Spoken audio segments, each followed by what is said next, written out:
अस्सलाम वालेकुम गाइज़। ते अज दा विलाग बड़ा सिंपल ते सादा जिहा होन लगा है। मैं दो चार मुख्तसर जियां गल्लां करनियां न। मैनूं बड़ी उम्मीद है कि तुहानूं पसंद आउणगियां। गल शुरू इंज होंदी है कि हजूरे वाला मेरे भाई दी सी मेहंदी, बल्कि दो भाइयों की मेहंदी सी। ते यकीन कर जाओ, अगर मैं कहवां ना 10 15 20 25 30 बंदे मैसेज करके पता की पूछा कि अज तुहाडी मेहंदी है, तुसीं खुश रहे कित्थे नचा रहे हो।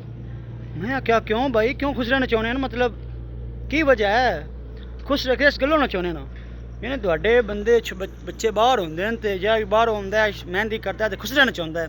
मैं क्यों इस नाल कोई औलाद चंगी होंदी है, कोई एदा कोई एक्स्ट्रा फीचर बंदा लग जाता खुश रहना चाह लवे तो जिन्हें नहीं वो बंदा पैसा सट्टे बड़ा तमाशा होंदा ये वो मामलात। तो मेरे यहाँ सोहनिया, मेरे यहाँ प्यारा, मेरे यहाँ मिठिया, वो अल्हम्दुलिल्लाह अल्लाह के करम नाल एक अच्छी इसलाई महफिल जी है वो मतलब वह इनकाद किया गया है।